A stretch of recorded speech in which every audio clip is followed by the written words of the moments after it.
I was in the Ford GT350R, so it's absolute Bronco, so much power, big fat tyres and downforce to control that, and had the best time basically. So it was 3 days of hanging on particularly through the walled section, some nice sideways moments, and keeping it out of the barriers. But it's fantastic. But I've actually spent more time in the standard GT Mustang. It's great that that's coming to Europe, to the UK.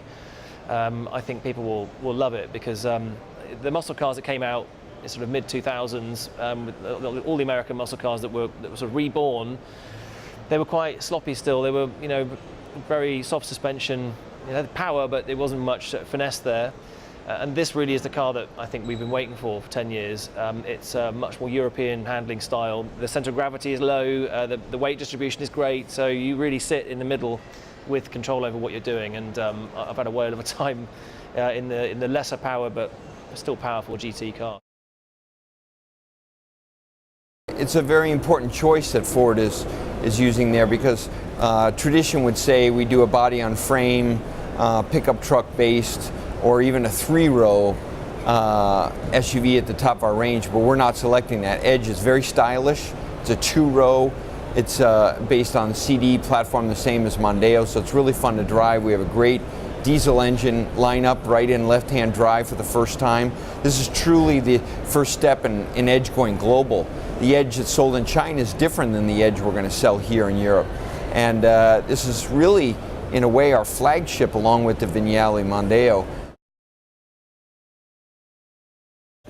What you guys can see in the background, there's an amazing simulator, so whenever you hear a little bit of an engine sound, I was kind of hoping that we could have done this interview in the simulator, right? Because that would be just the perfect merger of everything, That would have really been forward thinking. I agree with you.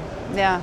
This would be one way of how you could get involved into this gamification, but just tell us how people in general can get involved in this.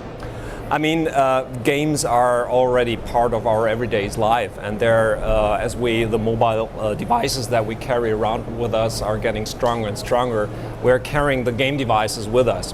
And one of the recent trends is location-based gaming, looking from geocaching to Ingress, the big Google game. This becomes more and more popular. So we think that especially using these mobile devices, using the geodata that you're generating all the time, accessing the data stream that is generated by traffic that comes from the cities, is giving us a very good environment to use these data and integrate it into complex systems. This is what games are. We set up rules, we use complex systems, and then we try to engage the players and generate some kind of fun.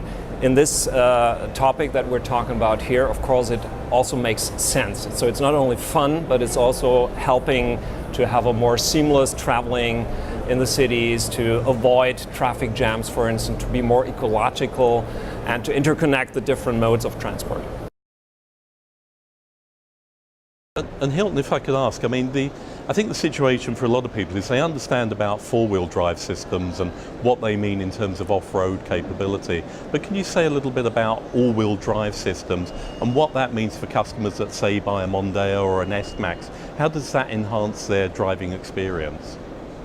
Quite a great deal. I'm personally a big fan of what I call road-going 4x4. And I've driven so many cars over the last 20 years, and really having all-wheel drive, the ability to put the power down on all four corners of the car it's only when you experience it that you realize how useful it is. So obviously in bad weather you have to make an overtaking maneuver, the road's not very smooth, cameras going the other way.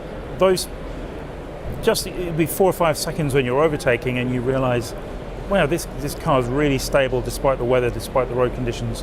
It's sitting down, you feel very confident, you know where it's going.